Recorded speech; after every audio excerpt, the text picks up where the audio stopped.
Hey everyone, welcome to a brand new episode of In the Money with Amber Kanwar. I am so proud to be partnering with the Scotiabank Women Initiative for this episode.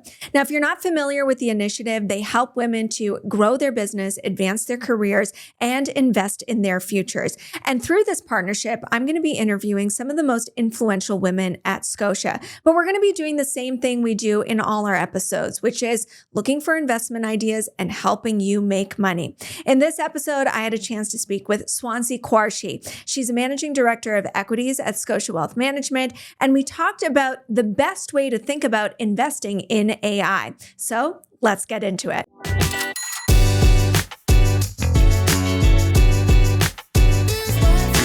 The information provided in this podcast is for informational purposes only and does not constitute financial, investment, or professional advice. The views expressed by the host and the guests are their own and do not necessarily reflect the opinions of any organization or company. The host and guests may maintain positions in any securities discussed on the podcast. Always consult a qualified financial advisor or professional before making any investment decisions. Swanzy Quarshie, thank you so much for joining me on the podcast. Thanks for having me. Great studio. Oh, thank you very much. Yeah, no, it feels very aesthetic. I think the vibe I was going for was finance bro, but make it female. Fits. And it fits to have you here. You're with us as part of the Scotia Women's Initiative, but I also just want to get a sense of your career arc. I mean, now you're the managing director of equities at Global Investment Solutions, just a huge umbrella. I imagine billions and billions you kind of are helping to direct. But how did you get to this point? What was your career journey in finance like? Well, it was definitely fun. I gained a lot of experiences along the way and met a great network of like-minded women as well as men that were very supportive of me along the way. One of the key areas I was in was on the buy side, managing energy mandates for an independent. I was there for about 10 years. And after that independent was acquired, I found myself looking for my next role. And one of the most important things for me was find the right platform. And there's so many reasons why Scotia is a great platform. You mentioned the Scotia Women's Initiative. It's definitely one where it's a platform that really just allows people to explore different aspects of jobs in the financial markets. I mean, your career is a great example of that. I remember when you were a portfolio manager, you used to come on BNN all the time. That's correct. And you were given stock recommendations. And I imagine the audience loved that because I know Canadians love their energy stock. 100%. And I loved it. It was such a fun career. And now you're like a little bit more big picture. Big picture. I started off first at Scotia back in energy, just given the same kind of recommendations, but to our institutional equity clients. And I moved to wealth a little bit over a year ago, more of a big picture, looking at the equities market broadly, both here in Canada, US, and international. And essentially working with a team that provides guided portfolios for our relationship managers to use for their clients. Yeah. So as I said, all these advisors are thinking, how should I structure their portfolio? You're kind of in deep within Scotia and offering that guidance to all of those advisors. So let's talk about what that looks like these days. We've got markets that are robust. Correct. Let's call it. And historically robust. Yes. When you look at valuations and, AI seems to touch everything. How do you think about this point right now? Are you nervous? Are you all in? What's your view? Well, I mean, all the research shows historically that earnings growth is a key driver for market performance. And earnings growth is very much tied to GDP. Right. What we're seeing right now is a little bit of a decoupling of that. That's the part that makes me a little bit nervous is that we're seeing really, really strong equity markets without the economy being as strong. And that's not just here in Canada. It's also in the US. It's also international. So that makes me worried. And I know you want to talk about some of the reasons why we're seeing the strong equity markets, but obviously you brought up AI. That's a key thing that's happening in the US right now. We're seeing a lot of movement in technology stocks, and not all of them are necessarily profitable. A lot of them actually are not. And then in Canada, obviously, we've seen a huge movement in equity prices driven by another theme, which has been on the gold side. So I mean, it's been just tech and gold. Tech and gold. And you know what? I should add a little bit of infrastructure to it too. Yeah. When you look at international on the European side, right? So there's a few themes that are really driving the markets right now. And if we don't get the economy catching up to be as robust as the performance, then that's where you see the potential for a pullback. Yeah. How do you think about which way it's going to break? Because those that I see defending the market valuations and defending the market rally, they are leaning towards, obviously, the economy is going to catch up. Yeah. And that's where the reconciliation will happen. The E in PE, the earnings will rise to meet the P, the price. Yes. So we're cautiously optimistic when it comes to AI. Definitely, it's very transformative. And it's not a new technology. It's something that's been worked on for a very long time. The question is, how big of a gain is it going to be? How big of a win is it going to be on the productivity side? We need to see some big wins because there's been some big promises that have been made, right? You look at some of the consultants that have talked about this. We're thinking about things like adding 15 trillion to global GDP in a few years, right? So if we don't get that 15 trillion plus, then obviously we spend a lot of money to build a lot of infrastructure without that GDP performance. So let's pick up on that point, because earlier you were telling me on a global perspective, with all the assets out there, you're actually slightly underweight equities. Help me understand why that is. So it's a very slight underweight position, and it's actually really driven by being underweight to Canada, and again, very slightly. But we're still overweight on the US. We are neutral and international, so it is quite small. But the main driver being that Canada underweight, and part of it is just what we see in Canada. Like as I mentioned earlier, Canada is doing really, really well right now, and we are quite optimistic about some of the potential that Canada has. But it's still a very cyclical market, a very cyclical index. So the index quality, when you look at it compared to other regions, you have an index that's really, really geared towards a lot of things like natural resources, obviously gold being one of them, but on the energy side as well. As much as we love energy, and energy is a key driver for the economy, for a company that's producing energy, you're a price taker. And that really, we prefer companies that really have sustainable competitive advantages. And so when you look at the Canadian index, it doesn't offer us many companies with sustainable competitive advantages. There's an intersection here. You mentioned energy, which is obviously your background, and AI, which I can tell you're spending a lot of time thinking about at Scotia. All this energy demand that is going to be needed to fuel basically these data server farms that help enable the technology.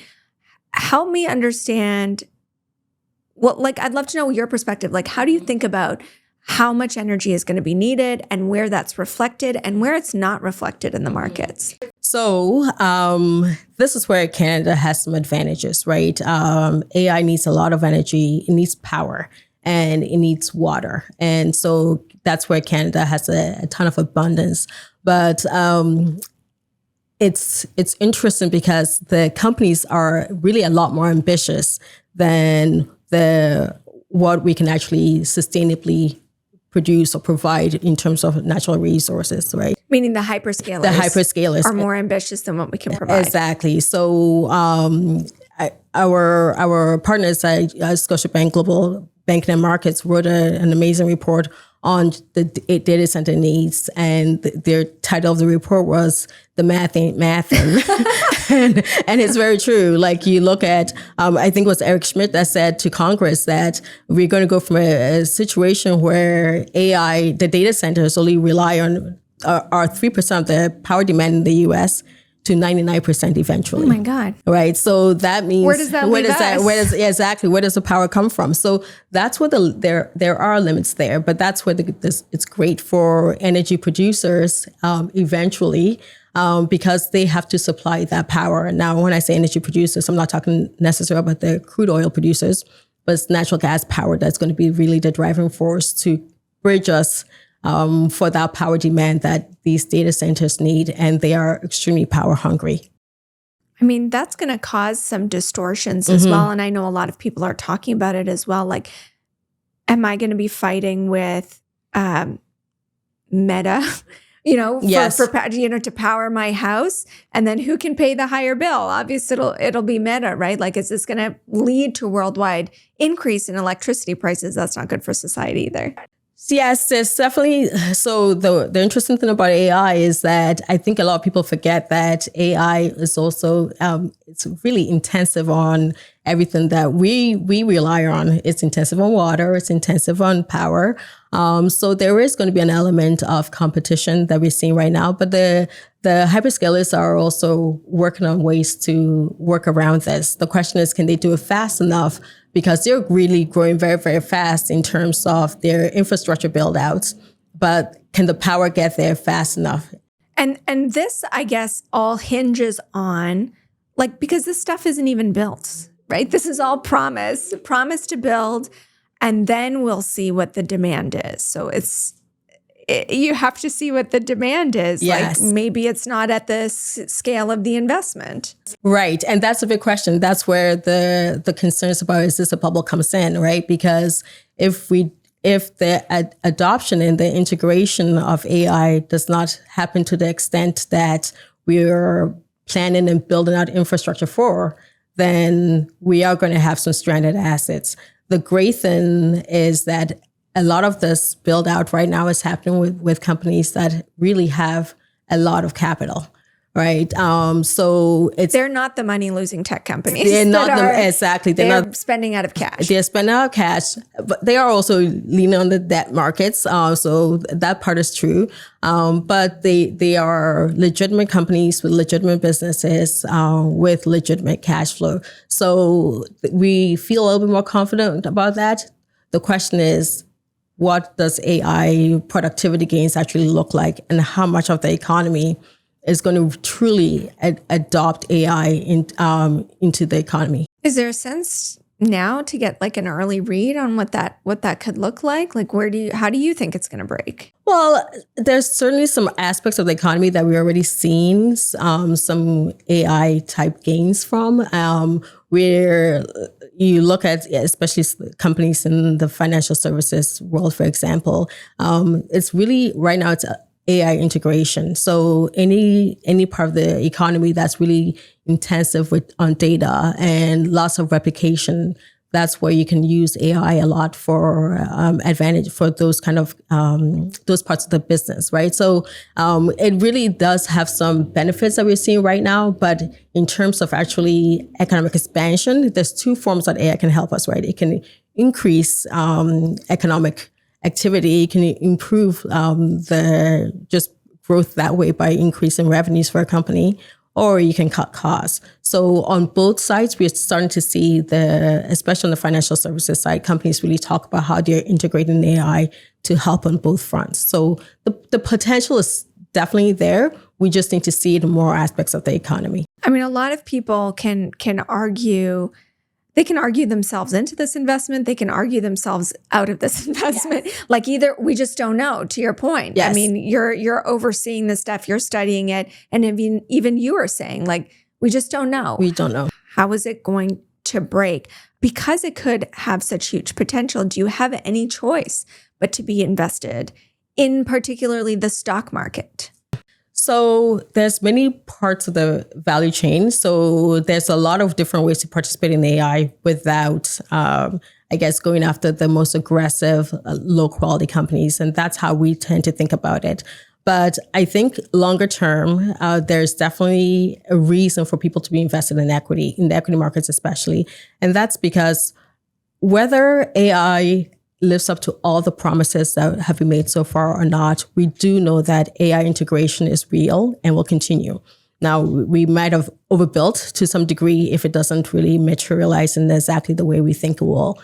But because AI integration is real, that means that there's going to be more gains to be made on the capital front, especially as you think about AI displacing some of labor, for example. So when you've got more returns being driven by capital, that's really good for the equity markets, right? So you want to be invested in the equity markets to make sure that you gain from what's happening in AI.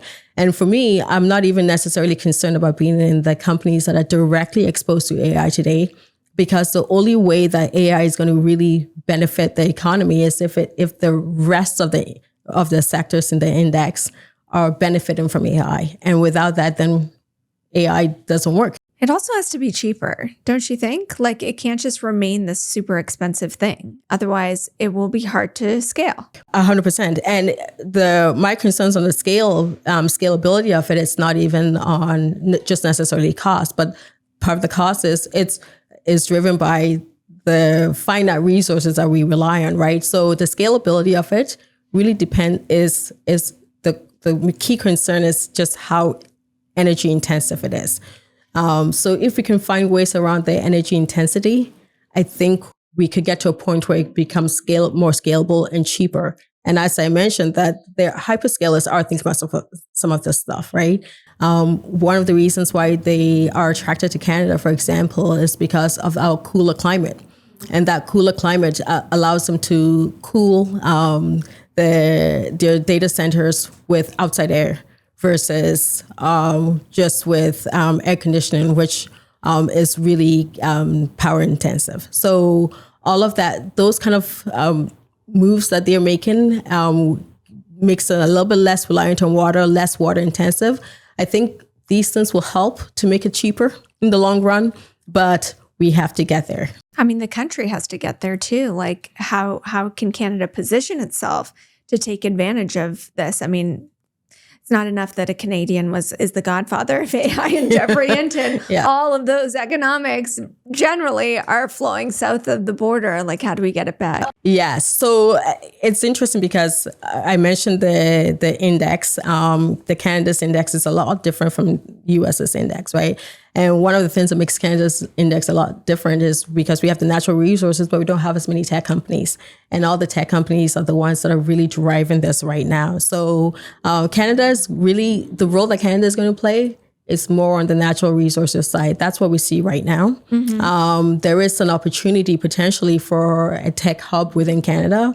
We are seeing a brain gain in Canada. So there's definitely a potential that we get some new startups that are using the new technology as the advantages of the new technology just becomes more and more visible. But we're not there yet. Right now, we're still in the phase where Canada's role seems to be building data centers in Canada, our energy infrastructure, our natural resources, our water, and that's where the hyperscalers are looking north for. I mean, maybe you can see it in the IPOs. Like, just IPOs have come south of the border in Canada. I think you're still more likely to go private than you are to go public. We also need to do a better job, I guess, of seeding and allowing those kind of startups to grow in the country.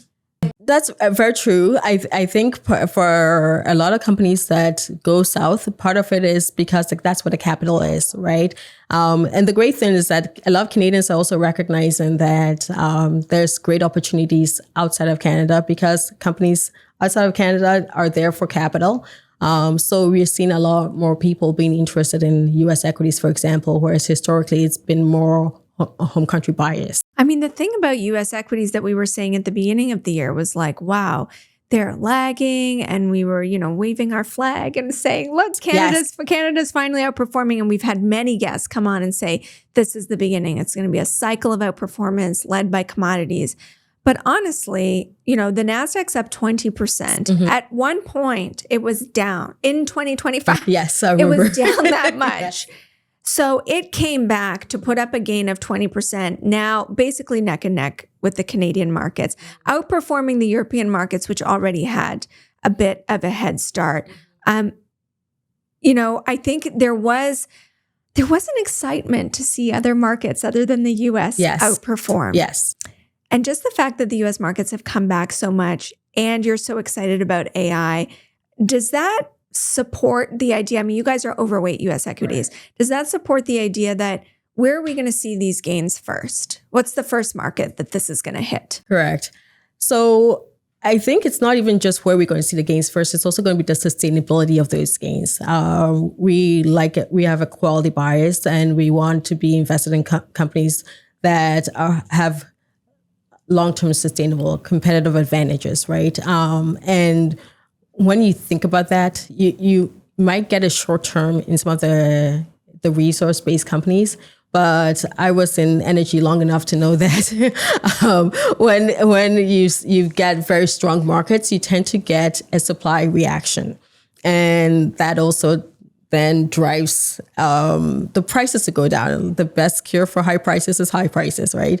So when that happens, you get a lot of volatility in returns. So we like U.S. markets generally just because there's a lot more companies that have the characteristics that we look for. And your faith wasn't shaken in 2025 when you did see them underperform? No, not shaken. I think it's healthy to see that even though right now U.S. market performance is being driven by lower quality, low profitability companies, especially on the technology side, as I mentioned earlier. It's nice to see the breadth kind of extend beyond the MAGs, right? The MAG 7. So that part is definitely a positive. We're seeing U.S. utilities also really start to do well out of this data center build. So what is the next wave? People are going to be looking beyond the MAG 7. Like Apple and Amazon actually haven't done anything this year. Yeah. Their stocks are flat. They're around records. So they have that, but they're up just a couple of percent in 2025. What is that kind of, and I know they're not thought of as the traditional AI stocks, but they're in the MAG 7. What is that? What comes after the hyperscalers, the NVIDIAs? Like we've seen these cycles before. The internet era is a great example. Like what comes next? So that brings me to the point I made about the sustainability of performance, right? So what comes next, I think, is the rest of the economy. There's 490 companies outside the top 10 that are definitely worth having a look at. And that's part of the reason why we like the US is that when you think about valuations, the rest of the market is not as frothy as the ones that are really involved in the AI, the hyperscalers and the build out of AI. So we like the U.S. market. Like there's lots of great companies in the consumer staples and discretionary, healthcare, in financials. So that we're going to need to see those kind of companies start to talk about the benefits of AI for even the top 10, the ones that are moving on AI to keep moving. Because at some point, it has to benefit the rest of the economy. That's right. For the build out to have made any sense. And not disrupted their business model. Exactly. That's going to be key because there's definitely parts of software. You think, tech, buy everything tech. No, actually, there's a big group in software. Exactly. Because now I can just do things on ChatGPT or Grok, whatever it's called, that maybe you had to pay Salesforce or somebody to do. Exactly. No, even within technology, like you said, there's aspects of technology that have not necessarily moved. And we pay attention to a lot of those things. Like one of the parts on the technology side that we continue to like are the consultants, for example, because I said earlier, in order for this to keep working on the AI side, it has to be really well adopted by the rest of the economy. And who's going to really push that adoption is going to be the consultants. I know a lot of people think that I think consultants will be disrupted because you don't need them. And those are the people that don't realize the middle manager. Yeah. Doesn't even know how to download a podcast. Exactly. You know what? The tech savviness might not be there. So it's interesting how the markets are reacting to news like that, or information like that, or perceptions like that. You get a lot of people get crowded into a trade and then exit a trade really, really quickly. But the way we think about it is that all these companies have such strong relationships and are able to also adapt their businesses to the point where AI is also beneficial to them. And let's not forget that most of the economy is the true economy is actually small businesses, right? So small businesses that are going to need AI and are also going to also need the consultants to help them. So I think the write-off is happening just because everybody's so excited about the companies actually building the infrastructure. Swanzy, what a great place to end. Thank you so much for joining us. Anytime.